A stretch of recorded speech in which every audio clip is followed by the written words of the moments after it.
جو मुत्तकियों के लिए तैयार की गई है। मेरे दीनी बहनों और भाइयों, हजरत अबू हुरैरा रज़ियल्लाहु ताला अन्हु का बयान है कि मैंने अर्ज किया, या रसूलुल्लाह सल्लल्लाहु अलैहि वसल्लम, जन्नत किस चीज से बनी है? इसके जवाब में आ हजरत ने फरमाया कि एक ईंट सोने की है और एक ईंट चांदी की है, और इसका मसाला जिससे ईंटें जोड़ी गई हैं तेज खुशबूदार मुश्क है।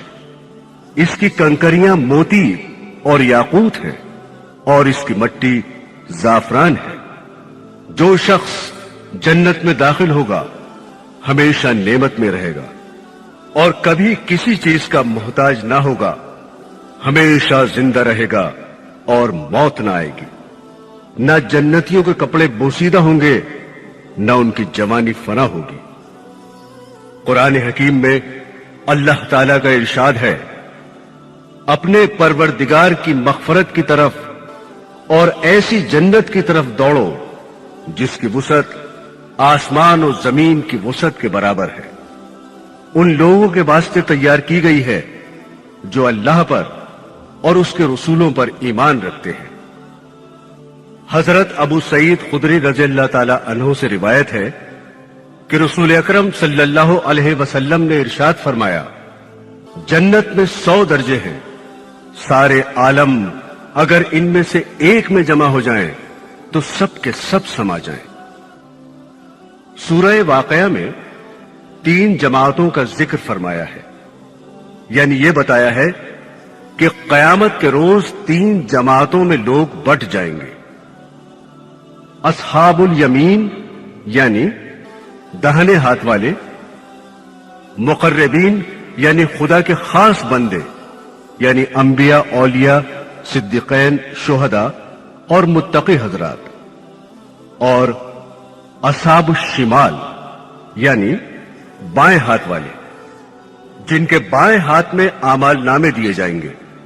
अव्वलीन 2 गिरोह तो जन्नती होंगे, लेकिन उनके दर्जात में फर्क होगा।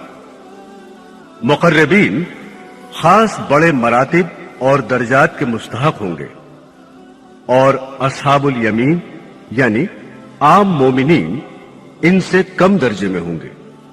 और तीसरा गिरोह यानी अस्हाबुल शिमाल दोज़खियों का गिरोह होगा।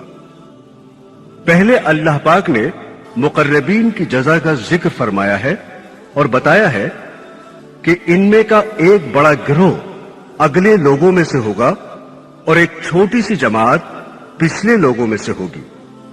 अगलों से मुराद मुतकद्दिमीन है, यानी आदम अलैहिस्सलाम से लेकर हुजूर अक़दस सल्लल्लाहु अलैहि वसल्लम तक, और पिछलों से मुराद हुजूर अक़दस के उम्मती यानी आपके जमाने से लेकर कयामत तक आने वाले मुसलमान हैं। मुकर्रबीन की जज़ा के बारे में इरशाद रब्बानी है, और सबकत ले जाने वाले, वो तो सबकत ले जाने वाले हैं, वो खुदा से खास कुर्ब रखने वाले हैं। ये लोग आराम के बागों में होंगे। इनका एक बड़ा गिरोह अगले लोगों में से होगा और छोटी सी जमात इनमें पिछले लोगों में से होगी। वो लोग सोने के तारों से बने हुए तख्तों पर तकिया लगाए आमने सामने बैठे होंगे। उनके पास ऐसे लड़के जो हमेशा लड़के ही रहेंगे। ये चीजें लेकर आया जाया करेंगे, आप खोरे और आफताबे, और ऐसा जाम शराब जो बहती हुई शराब से भरा जाएगा। न उससे उनको दर्द सर होगा और न अक्ल में फतूर आएगा।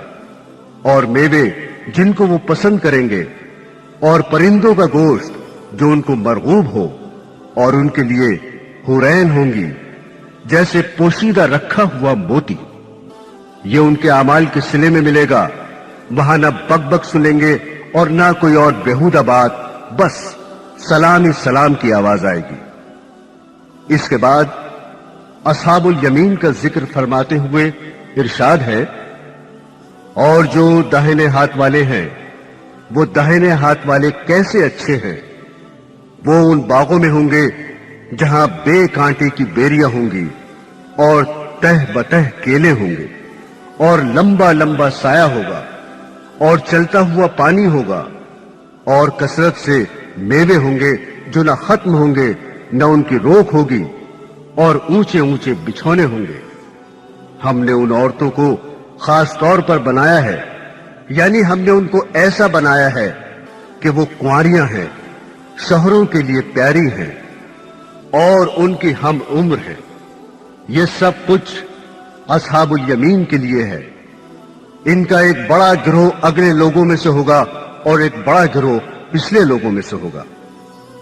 اس کے بعد قرآن پاک میں اہل دوزخ کا اور ان کی سزا کا ذکر ہے۔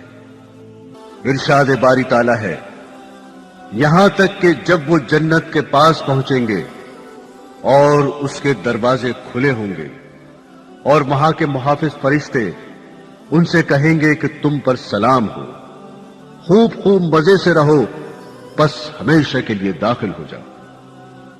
یعنی اہل جنت کو جنت میں قیام کرنے کے لیے اعزاز و اکرام کے ساتھ داخل کیا جائے گا۔ ان کے استقبال کے لیے پہلے سے دروازے کھلے ہوں گے اور جنت کے محافظ فرشتے سلام کریں گے اور خوش عیش زندگی کی مبارکبادی دیں گے اور یہ سنا دیں گے کہ آپ حضرات ایسی جگہ قیام پذیر ہو رہے ہیں جہاں امن و امان اور سلامتی ہی سلامتی ہے۔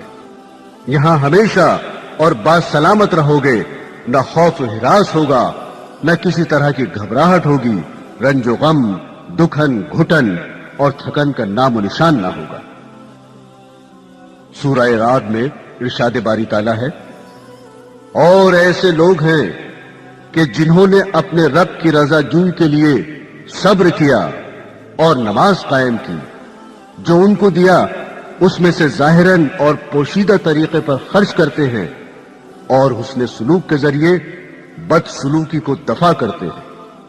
ان کے لیے اس جہاں میں اچھا انجام ہے، یعنی ہمیشہ رہنے کی جنتیں ہیں جن میں وہ داخل ہوں گے، اور ان کے ماں باپ اور ازواج یعنی بیویاں اور اولاد میں سے جو لائق ہوں گے وہ بھی داخل ہوں گے، اور ہر دروازے سے ان کے پاس فرشتے یوں کہنے کو آئیں گے کہ تم پر سلام ہو، اس وجہ سے کہ تم نے دنیا میں صبر کیا۔